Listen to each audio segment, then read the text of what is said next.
Hay momentos en la vida donde el silencio de la madrugada se vuelve ensordecedor. Momentos donde las preocupaciones pesan tanto que ni siquiera puedes mantener los ojos cerrados, aunque tu cuerpo suplica descanso. En esos instantes de desesperación absoluta, cuando sientes que todos se han vuelto en tu contra, cuando las voces de duda resuenan más fuerte que cualquier verdad que hayas conocido, existe un refugio antiguo pero eternamente nuevo. El Salmo 3 no es simplemente una oración escrita hace 3000 años. Es un manual de supervivencia espiritual para cuando la vida te acorrala contra la pared. David, el rey poeta, escribió estas palabras mientras huía descalzo por el desierto. No huía de un ejército extranjero ni de un enemigo desconocido. Huía de Absalón, su propio hijo, quien había conspirado para arrebatarle el trono y, de ser necesario, su vida. Imagina por un momento el dolor desgarrador de esa traición. No era solo la pérdida del poder o la corona lo que Fitina destrozaba su corazón. Era la dolorosa realidad de que el hijo que había criado, amado y preparado para el futuro, ahora buscaba su destrucción. En ese contexto de dolor casi insoportable, David no maldijo, no se vengó, no se hundió en la amargura. Oró, y esa oración se convirtió en uno de los salmos más poderosos para invocar la ayuda divina en medio de la crisis. El pastor David Yonggi Cho dedicó años de su ministerio a explorar la profundidad de los salmos como herramientas de transformación espiritual. Durante las décadas que lideró la iglesia Joy the Full Gospel en Seúl, observó algo extraordinario. Las personas que aprendían a orar con los salmos, especialmente con aquellos nacidos del sufrimiento como el Salmo 3, experimentaban una liberación que iba más allá de lo psicológico o emocional. Era una liberación espiritual tangible. No se trataba simplemente de recitar palabras antiguas, sino de activar principios eternos que siguen operando hoy con el mismo poder que tenían cuando David los escribió por primera vez. Antes de continuar, quiero invitarte a que te suscribas a este canal y actives la campanita de notificaciones. Lo que vamos a compartir en los próximos minutos puede cambiar radicalmente tu forma de enfrentar las crisis. Y si este mensaje resuena en tu corazón, déjame un comentario contándome cuál es la batalla que estás enfrentando ahora mismo. No estás sola en esto. El Salmo 3 comienza con una declaración devastadora pero brutalmente honesta. Señor, ¿cuánto se han multiplicado mis adversarios? Muchos son los que se levantan contra mí. Muchos son los que dicen de mi alma, no hay para él salvación en Dios. Estas palabras no fueron escritas desde un púlpito cómodo o durante un momento de paz. Fueron arrancadas del alma de un hombre que se encontraba en el punto más bajo de su existencia. David no endulzó la realidad. No pretendió que todo estaba bien. Reconoció abiertamente que sus enemigos se habían multiplicado, que las voces de derrota resonaban por todas partes, que incluso hablaban de él, diciendo que ni siquiera Dios podría salvarlo en esta ocasión. Esta honestidad brutal es el primer principio que el pastor Yonggi Cho enfatizaba cuando enseñaba sobre la oración efectiva. Demasiadas veces, los creyentes caen en la trampa de la espiritualidad performativa. Llegan ante Dios con frases ensayadas, con palabras bonitas que ocultan el verdadero estado de su corazón. Pretenden estar bien cuando se están desmoronando por dentro, pero Dios no necesita actuaciones. Él anhela autenticidad. El Salmo 3 nos enseña que la verdadera oración comienza con el coraje de nombrar nuestra realidad, por oscura que sea. ¿Cuántos de mis adversarios? Muchos se levantan contra mí. Dicen que no tengo salvación. María Fernanda, una mujer de 52 años que asistía a las conferencias del pastor Cho en América Latina, compartió su testimonio sobre este principio. Después de 30 años de matrimonio, su esposo la abandonó por una mujer más joven. El dolor de esa traición se multiplicó cuando sus propios hijos adolescentes culparon a María por el divorcio, argumentando que ella había descuidado a su padre por enfocarse demasiado en su carrera. En cuestión de meses, María no solo perdió a su esposo, sino que enfrentó la hostilidad de sus hijos, el rechazo de su círculo social que había estado formado principalmente por parejas casadas, y rumores devastadores en su comunidad de fe. que la señalaban como la responsable de la ruptura familiar. Durante casi un año, María intentó mantener una fachada de fortaleza espiritual. En la iglesia sonreía, declaraba versículos de victoria, participaba en grupos de oración, pero por las noches, sola en su apartamento, se ahogaba en llanto silencioso y pensamientos suicidas. Fue cuando finalmente se permitió orar como David en el Salmo 3, reconociendo sin filtros que sus adversarios se habían multiplicado, que muchos se levantaban contra ella, que las voces de condenación la perseguían incluso en sueños, que fue cuando comenzó su verdadera sanación. La honestidad ante Dios se convirtió en el primer paso hacia su restauración. Ahora bien, David no se quedó en la queja. Después de reconocer su realidad dolorosa, inmediatamente declaró una verdad que cambió todo el panorama. Mas tú, Señor, eres escudo alrededor de mí, mi gloria y el que levanta mi cabeza. Esta transición del reconocimiento de la crisis a la declaración de fe es el segundo principio fundamental que emerge del Salmo 3. La conjunción más es pequeña pero poderosa. Es el punto de inflexión, es donde la víctima se convierte en vencedora. Sí, tengo enemigos. Sí, las circunstancias son devastadoras. Sí, las voces de derrota son numerosas. Mas tú, Señor. El pastor Yonggi Cho solía decir que este más representa el momento en que nuestra fe elige enfocarse en quién es Dios en lugar de en qué tan grande es el problema. No es negación de la realidad, es reenfoque intencional. David dijo 3 cosas específicas sobre Dios en medio de su crisis. Primero, que Dios es su escudo alrededor de él, no un escudo que carga en una mano mientras debe estar atento de dónde vienen los ataques, un escudo que lo rodea completamente, una protección de 360 grados. Segundo, que Dios es su gloria. En un momento donde había perdido su reino, su ciudad, el respeto de su pueblo, David declaró que su verdadera gloria no estaba en el trono terrenal, sino en su relación con el Altísimo. Y tercero, quizás lo más hermoso, que Dios es quien levanta su cabeza. Esta última frase merece una pausa profunda. Cuando alguien experimenta vergüenza, rechazo o derrota, la respuesta física natural es bajar la cabeza. El lenguaje corporal del derrotado incluye hombros caídos, mirada al suelo, postura encorvada. David caminaba por el desierto como un fugitivo, sin duda tentado a esconder su rostro de la vergüenza de ser un rey depuesto huyendo de su propio hijo. Pero en medio de esa humillación, declaró que Dios era quien levantaba su cabeza. No era autoconvencimiento positivo, no estaba fingiendo sentirse bien. Estaba permitiendo que la presencia divina le diera dignidad donde las circunstancias solo ofrecían vergüenza.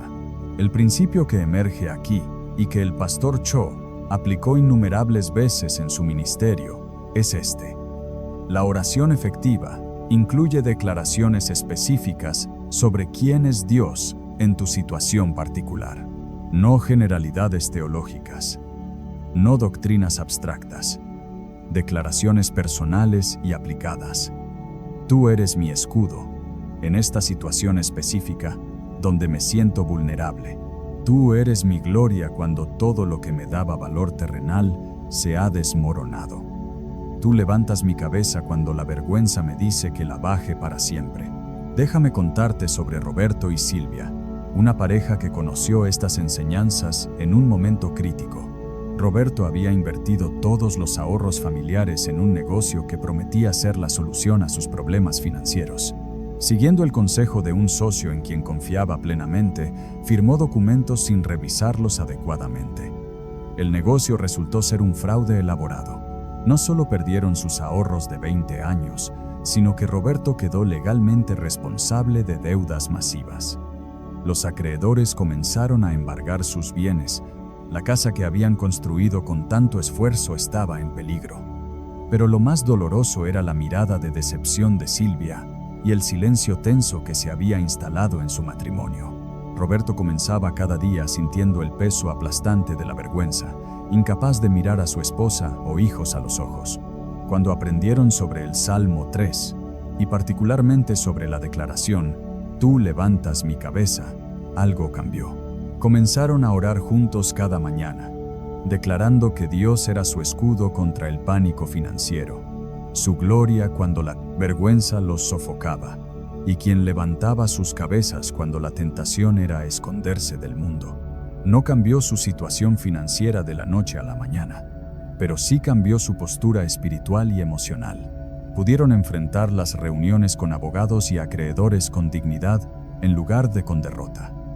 Encontraron trabajos temporales para comenzar a pagar las deudas sin sentir que su valor como personas estaba destruido.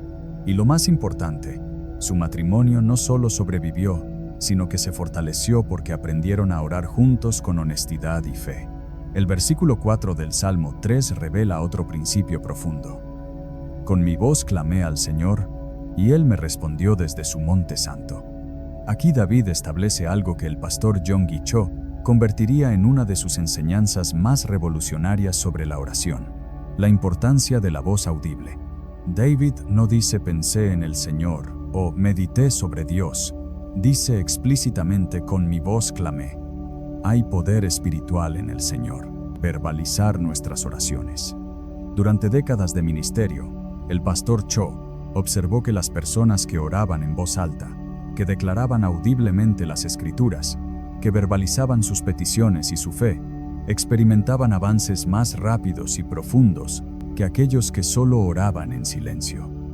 No es que Dios necesite escuchar ondas sonoras para atendernos. Es que nosotros necesitamos escucharnos declarando verdad. Cuando verbalizas tu oración, activas múltiples sentidos. Tus oídos escuchan las palabras de fe que salen de tu boca. Tu mente se enfoca porque hablar requiere más concentración que pensar. Tu espíritu se alinea con las declaraciones que pronuncias. Y el ambiente espiritual alrededor tuyo responde a la autoridad de la palabra hablada. Este principio está profundamente enraizado en las Escrituras. En Génesis, Dios creó el universo hablando. Sea la luz, dijo, y fue la luz. No pensó la luz a la existencia, la habló. Este patrón divino nos revela algo fundamental sobre la naturaleza de la realidad espiritual. Las palabras habladas tienen poder creativo. No son simplemente sonidos que viajan por el aire. Son fuerzas espirituales que moldean, crean, destruyen y transforman. El apóstol Juan comprendió esto cuando escribió en el primer capítulo de su Evangelio. En el principio era el Verbo, y el Verbo era con Dios, y el Verbo era Dios. Por Él fueron hechas todas las cosas, y sin Él nada de lo que ha sido hecho fue hecho. El Verbo, la palabra, el Logos divino, la realidad fue hablada a la existencia. Jesús reprendió la tormenta hablando. Calla, enmudece. Le ordenó al mar y a los vientos en Marcos capítulo 4 versículo 39, y le obedecieron. No oró en silencio.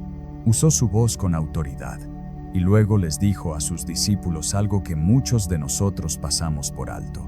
En Marcos 11:23 declaró: De cierto os digo que cualquiera que dijere a este monte, quítate y échate en el mar, y no dudare en Marcos, su corazón, sino creyere que será hecho lo que dice, lo que diga le será hecho.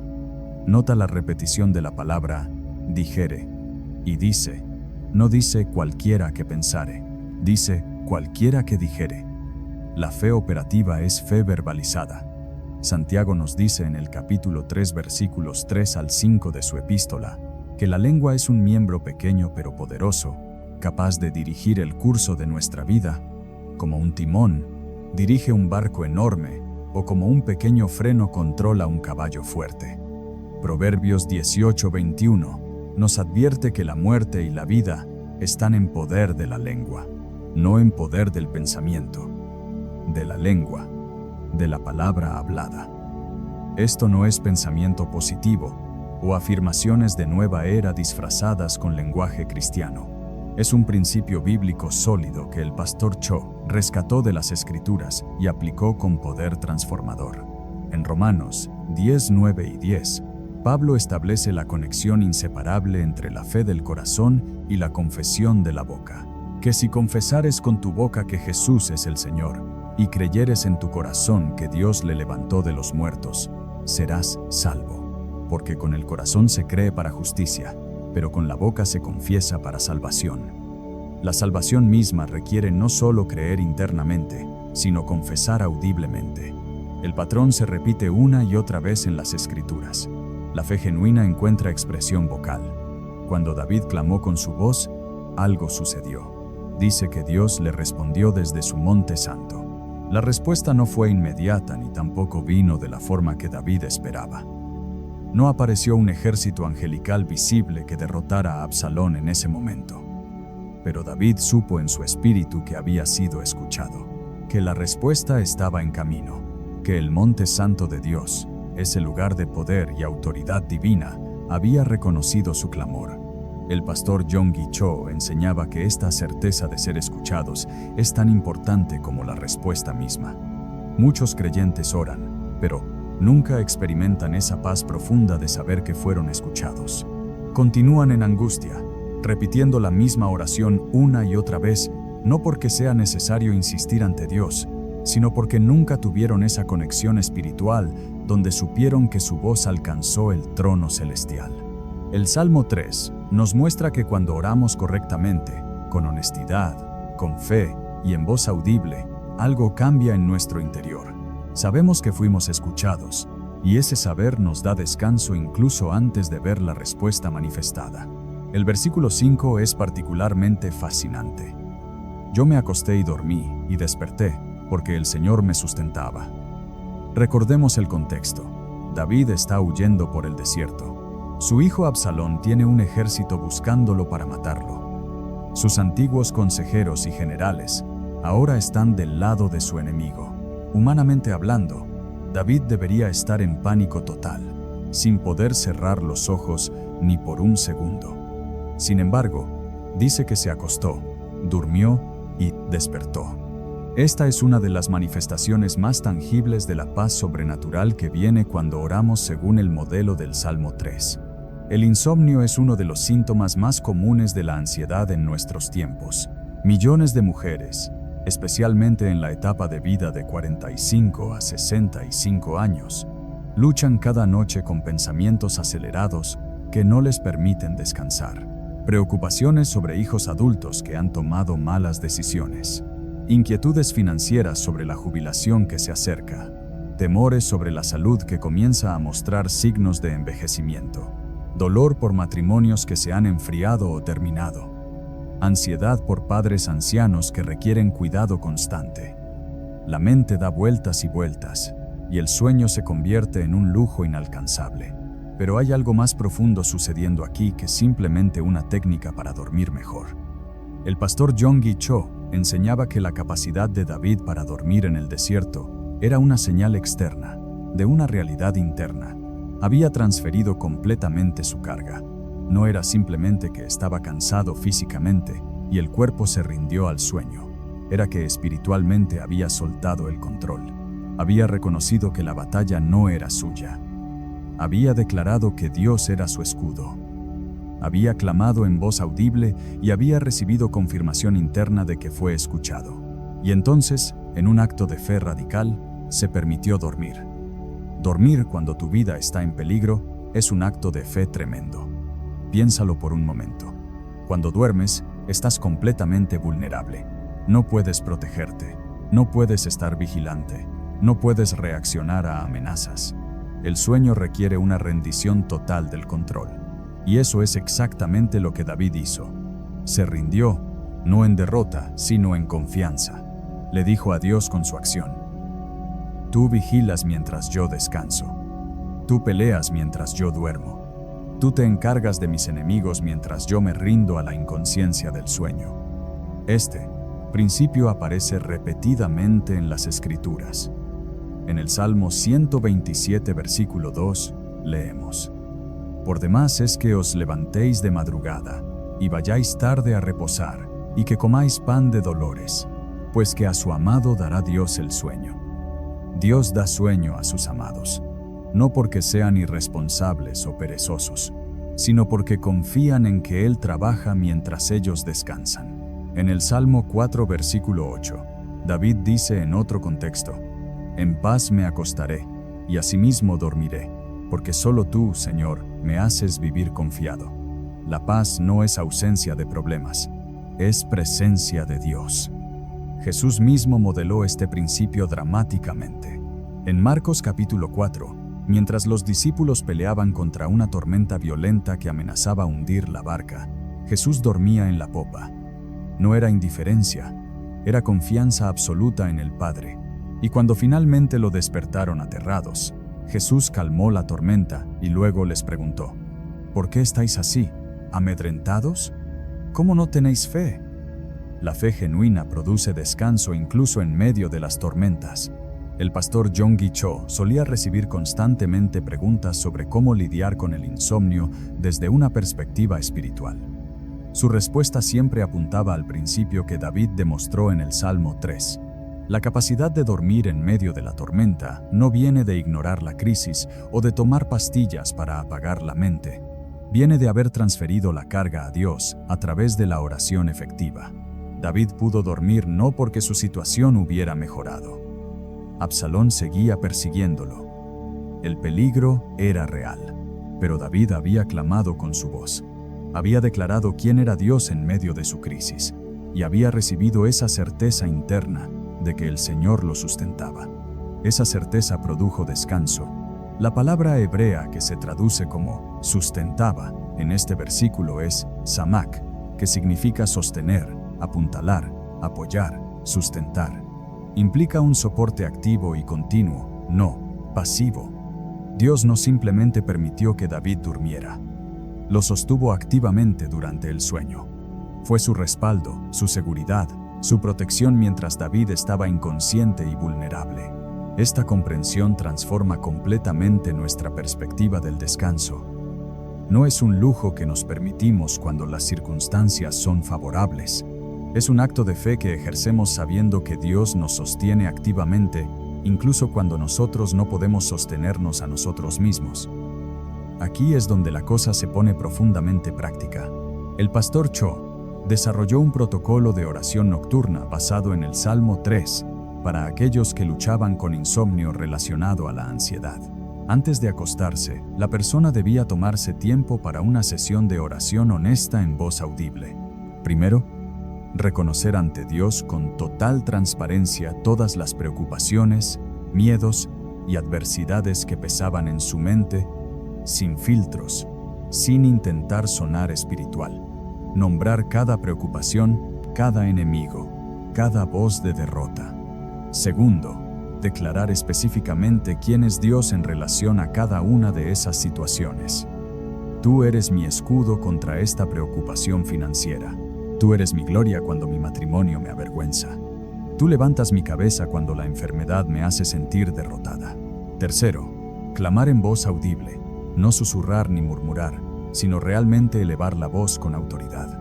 Y cuarto, declarar conscientemente: Señor, así como David se acostó, durmió y despertó porque tú lo sustentabas, yo ahora me acuesto confiando en que tú me sustentas durante esta noche. Esta preocupación ya no es mía, es tuya. Yo dormiré porque tú cuidas de mí. Los testimonios de personas que aplicaron este protocolo son extraordinarios. Ana Lucía, una mujer de 60 años que cuidaba de su madre con Alzheimer avanzado mientras también apoyaba financieramente a su hija soltera con 3 niños, había desarrollado un insomnio crónico que la tenía al borde del colapso. No había dormido más de 3 horas seguidas en casi 2 años. Los médicos le recetaban medicamentos cada vez más fuertes, pero nada funcionaba porque su mente simplemente no podía detenerse. Cuando aprendió sobre el Salmo 3 y comenzó a aplicar este protocolo de oración nocturna, la primera noche no notó gran diferencia, pero persistió. La tercera noche durmió 5 horas seguidas por primera vez en meses. Al cabo de 2 semanas, había recuperado su patrón de sueño normal.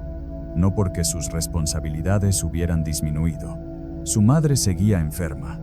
Su hija seguía necesitando ayuda, pero Ana Lucía había aprendido a transferir esas cargas a Dios antes de acostarse, y esa transferencia producía el descanso que su cuerpo y mente desesperadamente necesitaban. El versículo 6 continúa con una declaración audaz que puede parecer contradictoria dado el contexto de peligro que David enfrentaba.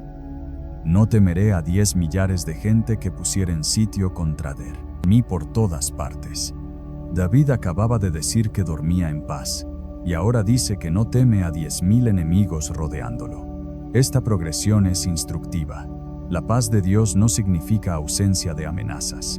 Significa ausencia de miedo a pesar de las amenazas. El pastor Yonggi Cho enfatizaba que el miedo es el enemigo más peligroso del creyente, más peligroso incluso que las circunstancias externas que motivan ese miedo. El miedo paraliza. El miedo nubla el juicio. El miedo bloquea la fe. El miedo abre puertas a toda clase de opresión espiritual. Y el miedo, si se le permite establecerse, se convierte en un estilo de vida que contamina cada decisión y relación. Pero el Salmo 3 nos enseña que hay un antídoto para el miedo: la experiencia de la sustentación divina. David podía declarar que no temía a 10,000 enemigos porque había experimentado personalmente que Dios lo sustentaba. No era teoría, era testimonio. Había estado en la noche oscura del alma, había orado con honestidad brutal, había declarado quién era Dios en su crisis, había clamado en voz audible, y luego había dormido profundamente mientras el peligro lo rodeaba. Esa experiencia produjo en él una confianza que desafió toda lógica humana. Si Dios pudo darle descanso cuando debería estar en pánico, si Dios fue su escudo cuando estaba completamente vulnerable, si Dios levantó su cabeza cuando la vergüenza debería haberlo aplastado, entonces, ¿qué podían hacerle 10,000 enemigos? Esta es una lección que cada mujer de fe necesita internalizar profundamente. Vivimos en tiempos donde el miedo es la atmósfera cultural dominante. Miedo a la economía, miedo a la violencia, miedo a la enfermedad, miedo al envejecimiento, miedo a la soledad, miedo al rechazo, miedo al fracaso. Los medios de comunicación trafican con miedo. Las redes sociales amplifican el miedo. Y si no somos intencionales, ese miedo se filtra en nuestro corazón y dicta nuestras decisiones. Pero el Salmo 3 nos ofrece un camino diferente. No nos dice que neguemos los peligros reales. David no estaba en negación sobre Absalón. Reconoció abiertamente que muchos se levantaban contra él, pero después de encontrarse con Dios en oración, después de experimentar su sustentación, pudo mirar a esos mismos enemigos y declarar sin temor: ustedes no me asustan. No porque David fuera extraordinariamente valiente por naturaleza. De hecho, en otras partes de las Escrituras vemos a David con miedo, huyendo, escondiéndose. Pero aquí, en el Salmo 3, después de orar correctamente, el miedo fue reemplazado por confianza sobrenatural. El versículo 7 da un giro que puede sorprender a algunos. Levántate, Señor. Sálvame, Dios mío. Porque tú heriste a todos mis enemigos en la mejilla, los dientes de los perversos quebrantaste. Después de toda la paz y la confianza, David ahora le pide a Dios que actúe con fuerza contra sus adversarios. Algunos podrían pensar que esto contradice las enseñanzas de Jesús sobre amar a nuestros enemigos. Pero hay una diferencia crucial entre venganza personal y justicia divina. David no estaba tomando las cosas en sus propias manos. No estaba planeando emboscadas contra Absalón. No estaba organizando contraataques. Estaba entregando la batalla a Dios. Levántate tú, Señor. Sálvame tú, Dios mío. Esta es una de las lecciones más difíciles para el corazón humano. La diferencia entre clamar por justicia divina y buscar venganza personal. El pastor Yonggi Cho notó que muchos creyentes se quedan atascados en un limbo espiritual porque no entienden esta distinción. Por un lado, sienten que no pueden expresar honestamente su dolor por las injusticias que han sufrido, porque eso parecería poco cristiano. Por otro lado, hierven de resentimiento por dentro porque nunca han procesado apropiadamente el dolor. La Biblia no nos pide que ignoremos la injusticia o que pretendamos que no duele. De hecho, las Escrituras están llenas de oraciones honestas, clamando por justicia. Los salmos imprecatorios, aquellos donde David y otros salmistas piden que Dios juzgue a los malvados, constituyen una porción significativa del libro de Salmos. El Salmo 58, el 69, el 109, entre otros, contienen peticiones explícitas de juicio divino. No fueron censurados del canon bíblico. Están ahí porque Dios reconoce que el corazón humano necesita un cauce apropiado para procesar el dolor de la injusticia. En Romanos 12, versículos 19 y 20, Pablo nos da la clave para entender esta aparente contradicción. No os venguéis vosotros mismos, amados míos, sino dejad lugar a la ira de Dios, porque escrito está: mía es la venganza, yo pagaré, dice el Señor. Así que, si tu enemigo tuviere hambre, dale de comer. Si tuviere sed, dale de beber. Pues haciendo esto, ascuas de fuego amontonarás sobre su cabeza. No nos vengamos nosotros, pero sí dejamos lugar a la ira de Dios. Reconocemos que la venganza le pertenece a Él. Nosotros delegamos. Él ejecuta. Esta delegación requiere una confianza profunda en el carácter de Dios. Requiere creer que Él es justo, que Él ve todo, que Él sabe todo, que Él hará lo correcto en el momento correcto. Y requiere soltar nuestra necesidad humana de ver inmediatamente castigado al que nos hirió. El pastor Yonggi Cho enseñaba que esta capacidad de delegar justicia es una de las señales más claras de madurez espiritual. El ejemplo supremo de esto es Jesús mismo. Primera de Pedro 2, 22 al 23 dice de Cristo: el cual no hizo pecado, ni se halló engaño en su boca, quien cuando le maldecían no respondía con maldición, cuando padecía, no amenazaba, sino encomendaba la causa al que juzga justamente. Jesús no devolvió insultos, no amenazó con represalias, encomendó su causa al Padre, delegó su vindicación a Dios, y Dios lo vindicó poderosamente en la resurrección. El Salmo 3 nos muestra el camino del medio. David expresó claramente su deseo de ser vindicado. Reconoció que tenía enemigos que merecían el juicio divino, pero delegó esa justicia a Dios. No dijo: yo quebraré sus dientes. Dijo: tú quebrantaste sus dientes. La gramática hebrea aquí indica una certeza profética. David estaba tan seguro de que Dios actuaría en su defensa, que habló de ello como si ya hubiera sucedido.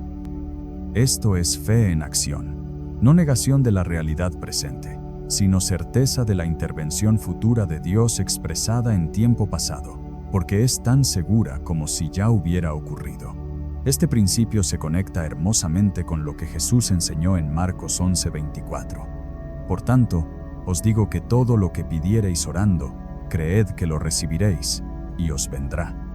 David creyó que Dios lo vindicaría, y habló de esa vindicación como hecho consumado, aunque todavía estaba huyendo en el desierto. Esta es la esencia de la oración de fe. No es pretender que ya tienes lo que no tienes. Es estar tan seguro de que Dios responderá que puedes agradecerle por la respuesta antes de verla manifestada. Este principio de delegación de justicia es especialmente relevante para mujeres que han sido profundamente heridas por traiciones, abusos, abandonos o injusticias. El camino natural de la carne es planear venganza o al menos fantasear con ella. Imaginar escenarios donde el que te hirió sufre consecuencias. Desear que experimenten el mismo dolor que te causaron. O al otro extremo, tragarte todo el dolor, pretender que no duele, perdonar prematuramente sin haber procesado realmente la herida. Todo en nombre de ser una buena cristiana. Ninguno de estos caminos produce sanidad verdadera. El Salmo 3 nos enseña una tercera vía. Nombrar abiertamente la injusticia ante Dios. Decir sin rodeos: Señor, esta persona me hirió profundamente. Esta situación fue injusta. Este trato fue cruel. Y luego, con toda intencionalidad, entregar esa injusticia a las manos de Dios. Levántate tú, Señor. Ocúpate tú de esto. Hazle justicia tú. Yo delego en ti la vindicación. No voy a tomar venganza. No voy a amargarme, pero tampoco voy a pretender que no pasó nada. Confío en que tú, en tu tiempo y a tu manera, harás justicia. Esta delegación produce una libertad extraordinaria. Libera de la prisión del resentimiento. Permite que el proceso de perdón sea genuino y no superficial, y abre el corazón para recibir sanidad profunda porque ya no está gastando energía emocional en planear o desear venganza. El Salmo concluye con una declaración que encapsula todo su mensaje. La salvación es del Señor. Sobre tu pueblo sea tu bendición. Después de toda la honestidad sobre los enemigos, toda la declaración de fe sobre quién es Dios, todo el testimonio del descanso sobrenatural, toda la delegación de justicia divina, David termina con esta verdad fundamental. La salvación pertenece exclusivamente a Dios. El pastor Yonggi Cho enseñaba que esta conclusión no es un añadido piadoso, es el fundamento de todo lo que vino antes. David pudo orar con tanta honestidad porque sabía que la salvación no dependía de sus propias fuerzas. Pudo dormir en paz porque entendía que su rescate no era su responsabilidad. Pudo declarar ausencia de miedo porque reconocía que la batalla no era suya sino del Señor. Y pudo entregar la justicia a Dios porque confiaba que aquel a quien pertenece la salvación también posee la sabiduría y el poder para ejecutar juicio justo. Esta verdad es el corazón palpitante del Evangelio. La salvación es del Señor, no de nuestra fuerza de voluntad, no de nuestra perfección moral, no de nuestra capacidad de orar correctamente o de tener suficiente fe, es de Él. Esto significa que cuando enfrentamos situaciones que están completamente fuera de nuestro control, situaciones donde no tenemos recursos, capacidades o soluciones humanas, podemos descansar en la certeza de que el Dios al cual pertenece la salvación puede intervenir poderosamente. Permíteme compartir una última historia que ilustra el poder transformador de orar con el Salmo 3. Elena era una mujer de 57 años, viuda desde hacía 5 años.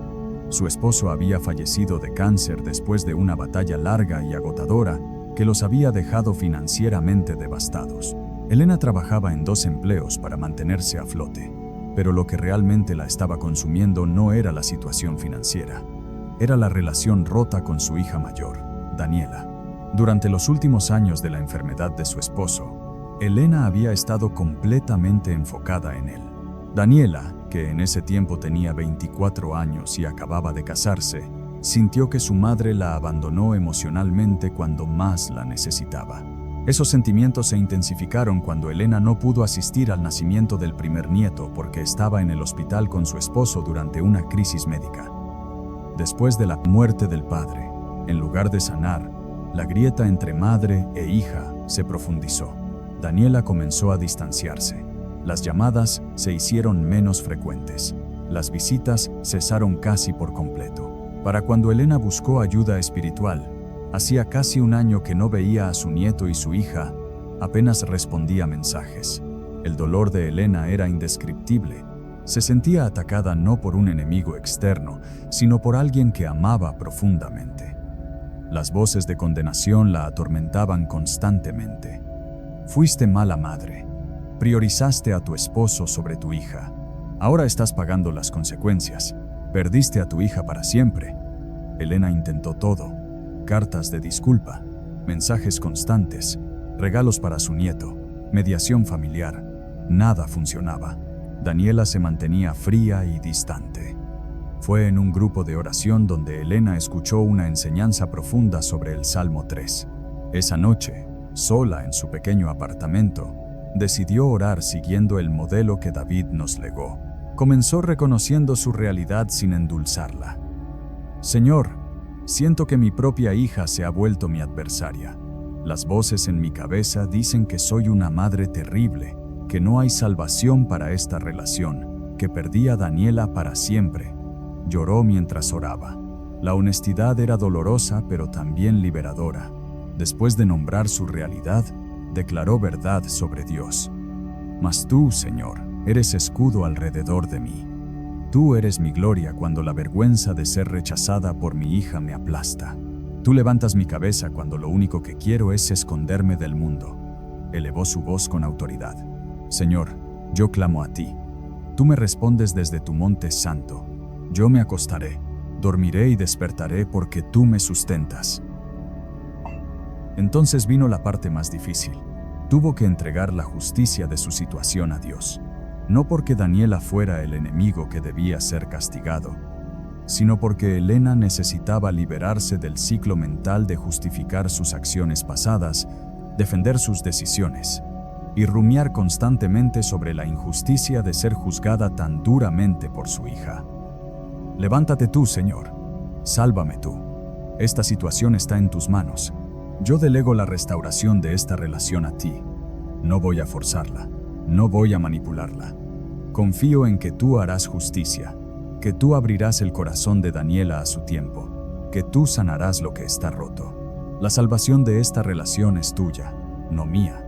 Esa noche, por primera vez en meses, Elena durmió profundamente. No porque la situación hubiera cambiado. Daniela seguía sin hablarle. Pero Elena había transferido la carga. Había orado según el modelo del Salmo 3, y algo había cambiado en su interior. Durante las siguientes semanas, Elena continuó orando con el Salmo 3 cada noche. Dejó de enviar mensajes desesperados a Daniela. Dejó de intentar forzar encuentros. Simplemente oró, confió y siguió adelante con su vida. 3 meses después, recibió una llamada. Era Daniela.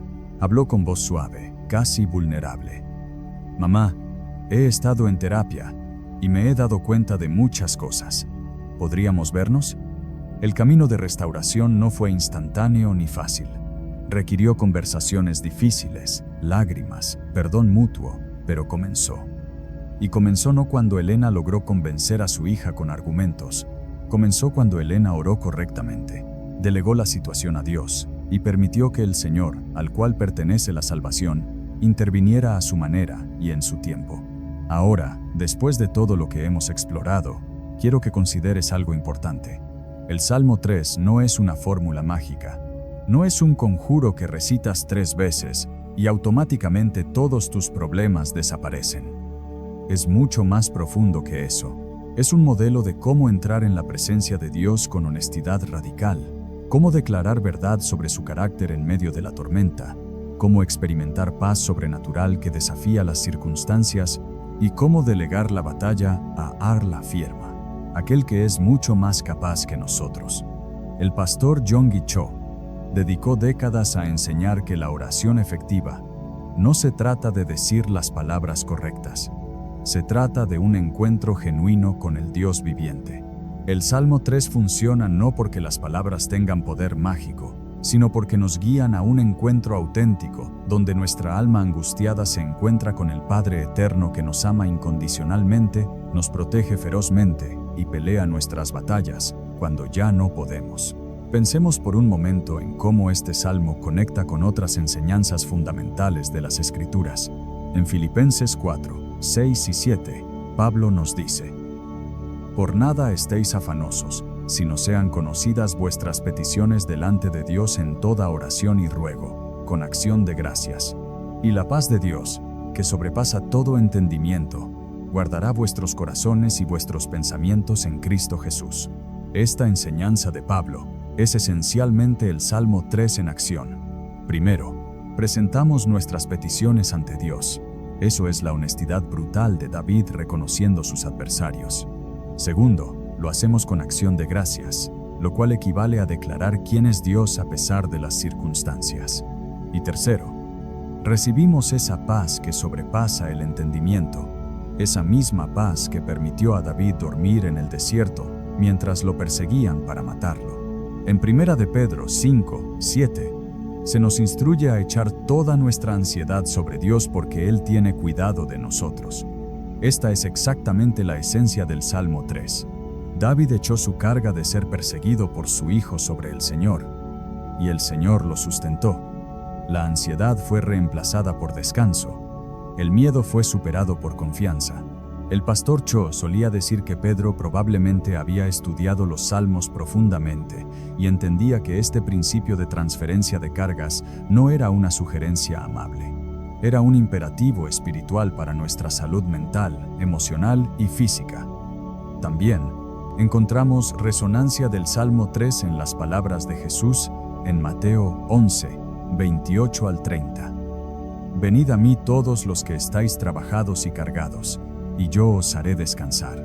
Llevad mi yugo sobre vosotros, y aprended de mí, que soy manso y humilde de corazón, y hallaréis descanso para vuestras almas, porque mi yugo es fácil y ligera mi carga. Jesús no nos promete ausencia de cargas, promete descanso en medio de las cargas. David llevaba la carga de ser un rey fugitivo, pero encontró descanso porque entregó esa carga al Señor en oración. Necesitamos entender algo crucial. El mundo ofrece muchas alternativas para lidiar con la adversidad y el estrés. Terapia cognitiva conductual, meditación mindfulness, medicación psiquiátrica, ejercicio físico, apoyo de grupos. Todas estas herramientas pueden tener su lugar y valor, pero ninguna de ellas reemplaza lo que sucede cuando un alma se encuentra genuinamente con Dios en oración. Ninguna técnica humana puede producir la paz que sobrepasa el entendimiento. Ninguna estrategia psicológica puede transferir realmente nuestras cargas a alguien más capaz. Ningún programa de autoayuda puede levantarnos la cabeza cuando la vergüenza nos aplasta. El Salmo 3 nos ofrece algo radicalmente diferente de la autoayuda. Nos ofrece ayuda divina. No nos dice cómo ser más fuertes para cargar nuestras propias cargas. Nos enseña cómo entregarlas a aquel que es infinitamente más fuerte. No nos promete que podemos vencer nuestros miedos si pensamos positivamente. Nos muestra cómo el miedo es desplazado por la presencia tangible de Dios cuando oramos correctamente. Hay otra dimensión del Salmo 3 que merece exploración. David escribió este salmo como un individuo en crisis personal, pero terminó diciendo: «Sobre tu pueblo sea tu bendición». Movió de lo personal a lo comunitario, de su propia salvación a la bendición de toda la comunidad de fe. Esta transición no es accidental. Cuando experimentamos genuinamente la liberación que viene de orar según el modelo del Salmo 3, nos convertimos en portadores de esa bendición para otros. El pastor Yonggi Cho frecuentemente observaba que las personas más efectivas en el ministerio de intercesión y apoyo pastoral eran aquellas que habían atravesado sus propias noches oscuras y habían encontrado a Dios fielmente presente. No eran personas que nunca habían sufrido, eran personas que habían sufrido profundamente, pero habían aprendido a encontrar refugio en Dios en medio del sufrimiento. Como resultado, podían guiar a otros por ese mismo camino. Cuando María Fernanda, la mujer que mencioné antes cuyo esposo la abandonó, finalmente experimentó sanidad y restauración a través de aplicar los principios del Salmo 3, no se quedó callada con su testimonio. Comenzó un grupo de apoyo en su iglesia para mujeres atravesando divorcios y separaciones dolorosas. Enseñó a cada una de ellas a orar con honestidad brutal, a declarar quién es Dios en medio del rechazo, a experimentar descanso sobrenatural y a delegar la justicia y restauración a Dios.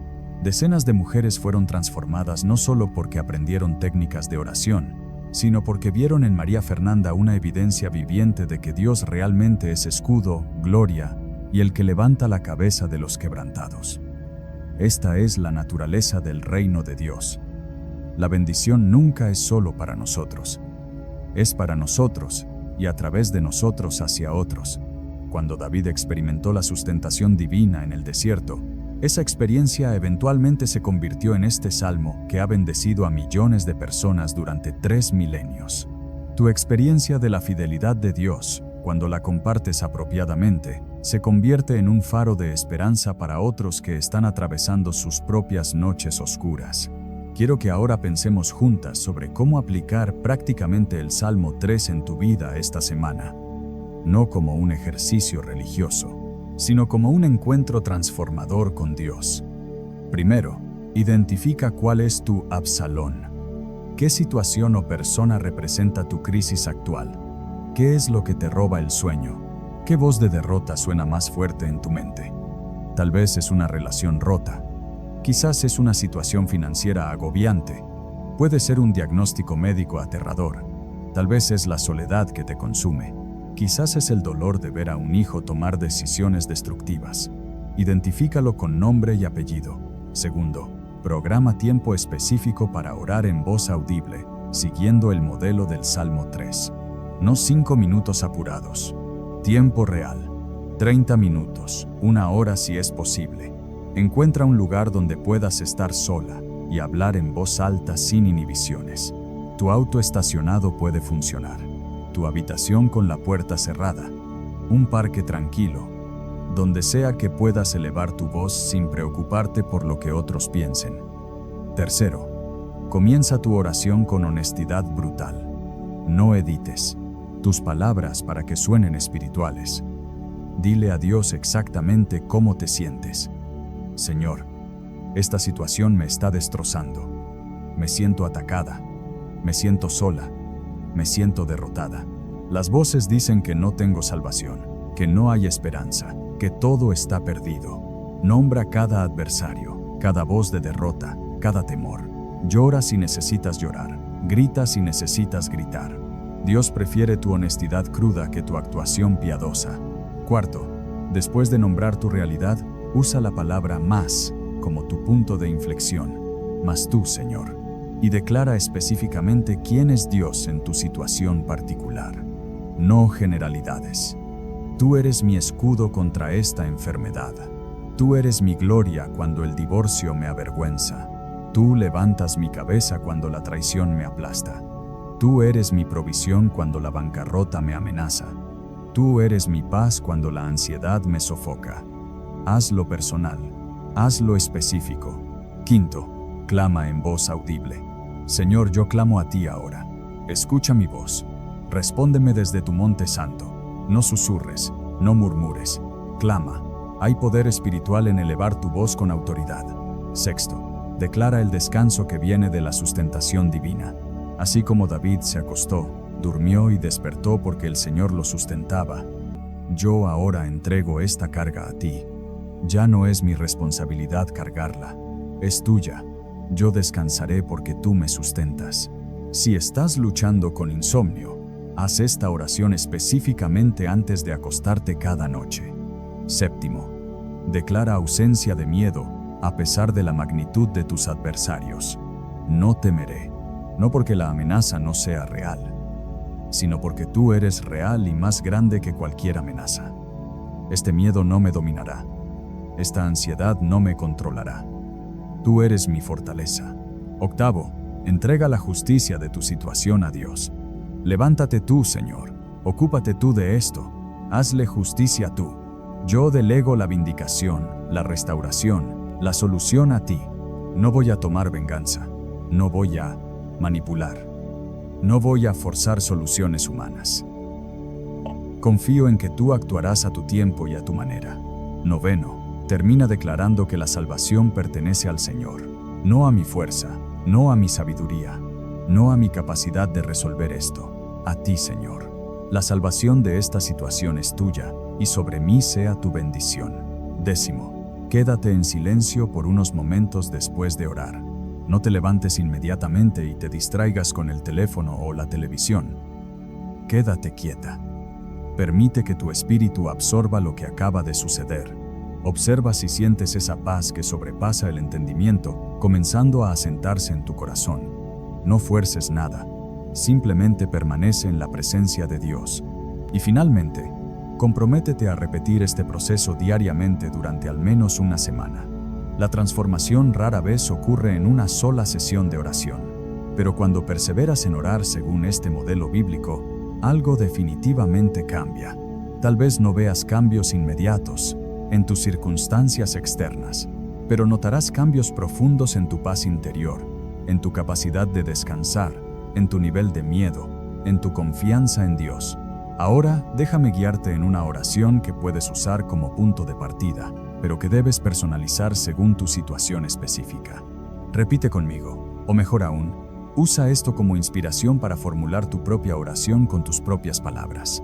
Padre Celestial, vengo ante ti en este momento reconociendo que no puedo más.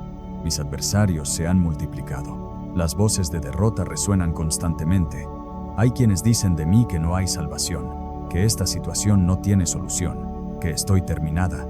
Señor, esta carga es demasiado pesada. Este dolor es demasiado profundo. Este miedo es demasiado paralizante. No voy a pretender que estoy bien. No lo estoy. Pero aquí estoy, presentándome ante ti con total honestidad.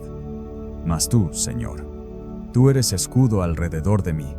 Cuando me siento vulnerable y expuesta, tú me proteges. Tú eres mi gloria, cuando todo lo que me daba valor e identidad se ha desmoronado. Mi verdadera gloria no está en mi situación, en mi estatus, en mi éxito o en la opinión de otros. Está en mi relación contigo. Y tú, Padre amado, tú levantas mi cabeza cuando todo me dice que la baje en vergüenza y derrota. Tú me das dignidad cuando las circunstancias solo ofrecen humillación. Con mi voz clamo a ti ahora, no en silencio, no en mi mente, con mi voz audible y con autoridad. Escúchame, Señor, respóndeme desde tu monte santo, que mi oración llegue a tu trono, que mi clamor penetre los cielos. Y Padre, así como David pudo acostarse, dormir y despertar porque tú lo sustentabas, yo ahora entrego esta carga completamente a ti. Esta preocupación ya no es mía. Este problema ya no lo cargo yo sola. Esta batalla no es mía, es tuya. Tú me sustentas, y porque tú me sustentas, yo puedo descansar. No temeré. Aunque se levanten contra mí miles de adversarios, aunque las circunstancias parezcan imposibles, aunque el futuro se vea oscuro, no temeré, porque tú estás conmigo. Levántate tú, Señor, ocúpate tú de esta situación, sálvame tú, haz justicia tú. Yo delego en ti la vindicación, la restauración, la solución. No tomaré las cosas en mis propias manos. Confío en tu tiempo perfecto y en tu sabiduría infinita. La salvación es tuya, Señor, no mía. No depende de mi fuerza, de mi estrategia o de mi capacidad. Depende completamente de ti, y sobre mí sea tu bendición. Que tu paz que sobrepasa todo entendimiento guarde mi corazón y mi mente. Que tu presencia sea tan real en mi vida que otros puedan ver tu fidelidad reflejada en mí. En el nombre poderoso de Jesús. Amén. Si esta enseñanza ha tocado tu corazón, si sientes que el Salmo 3 ha sido puesto en tu camino justo para este momento de tu vida, no guardes esto para ti sola. Comparte este video con alguien que sabes está atravesando una noche oscura. Puede ser la amiga que no ha podido dormir en semanas por la ansiedad, la hermana en la fe que está devastada por una traición, la hija que enfrenta una situación que parece no tener salida, la madre que está quebrantada por las decisiones de un hijo. Compártelo, porque cuando compartimos lo que Dios nos ha enseñado, nos convertimos en instrumentos de su bendición para otros. Y por favor, déjame un comentario contándome tu experiencia al orar con el Salmo 3. ¿Qué cambió en tu corazón? ¿Qué experimentaste? ¿Cómo respondió Dios? Tu testimonio puede ser exactamente lo que otra mujer necesita escuchar para atreverse a creer que Dios también puede intervenir en su situación. No subestimes el poder de tu historia. Somos vencedoras no solo por la sangre del Cordero, sino también por la palabra de nuestro testimonio. Comparte tu historia. Bendice a otras con lo que Dios ha hecho en tu vida. El camino no siempre será fácil. Habrá días donde tendrás que volver a orar este salmo con la misma intensidad que el primer día.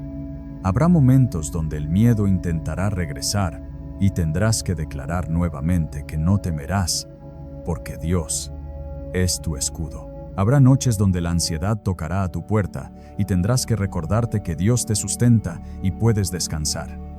Esto no es debilidad, es el camino normal de la fe. David no oró el Salmo 3 una sola vez y nunca más tuvo que lidiar con adversarios. Tuvo que volver a estos principios una y otra vez a lo largo de su vida. Pero cada vez que lo hacía, encontraba a Dios fiel. Y tú también lo encontrarás fiel, una y otra vez, porque Él es el mismo ayer, hoy y por los siglos. Su carácter no cambia, su poder no disminuye, su amor no se agota. Lo que hizo por David, lo hará por ti. Lo que hizo por María Fernanda, por Ana Lucía, por Elena, por Roberto y Silvia, lo hará por ti. No porque seas especial, o porque hayas hecho todo perfectamente, sino porque Él es Dios y es bueno. Y porque la Goba, salvación, toda salvación, le pertenece únicamente a Él. Descansa en esa verdad. Vive desde esa certeza y observa cómo tu vida se transforma cuando oras según el modelo del Salmo 3. Dios te bendiga abundantemente. Y recuerda, el Señor es tu escudo, tu gloria y el que levanta tu cabeza.